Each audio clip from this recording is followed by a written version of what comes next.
حدیث مبارکہ بلیوں کے بارے میں۔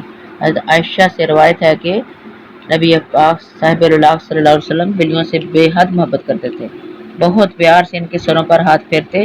جب کھانا کھانے بیٹھتے تو بلیاں پاس آ کر مانگتی تو آپ اپنے کھانے میں سے ضرور کچھ نہ کچھ انہیں دے دیتے، وہ بھی آپ کے پاس ہی ایک سائڈ پر بیٹھ کر تناول کر لیتی تھی۔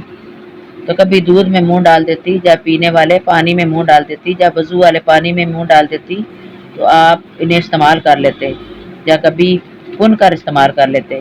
آپ کو کئی بار کہتے سنا کہ بلیاں ہم میں سے ہیں، ان سے نفرت مت کرو۔ جیسے ہم اپنے اللہ سے محبت کرتے ہیں اور اللہ کا ذکر کرتے ہیں، اس طرح بلیاں بھی اللہ کریم سے بے حد محبت کرتی ہیں۔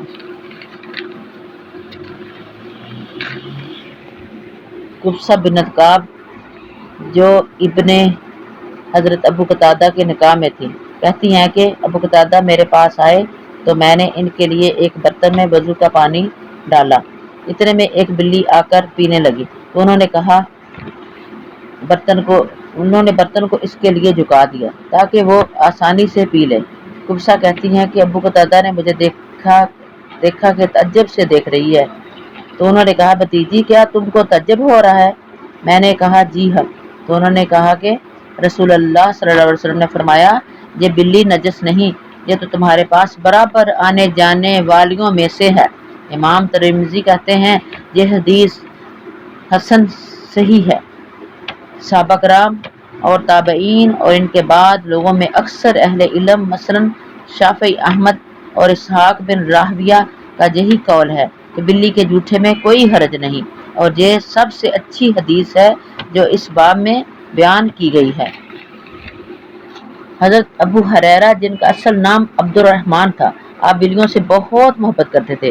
ایک دفعہ حضور نبی کریم صلی اللہ علیہ وآلہ وسلم نے انہیں بلیوں سے محبت کرتے ہوئے دیکھ کر کہا تھا یا ابو ہریرہ، اس لیے آپ کا نام ابو ہریرہ مشہور ہو گیا۔ آپ بہت جلیل القدر صحابی تھے، آپ نے بہت سی حدیثیں بیان کی۔ بس اللہ کریم ہم سب کو بھی نبی پاک صلی اللہ علیہ وسلم کی ہر ادا کو سنت نبوی سمجھ کر عمل کرنے کی توفیق عطا فرمائے، اور ہر طرح کی وبا و بلا سے بھی محفوظ فرمائے، آمین ثم آمین۔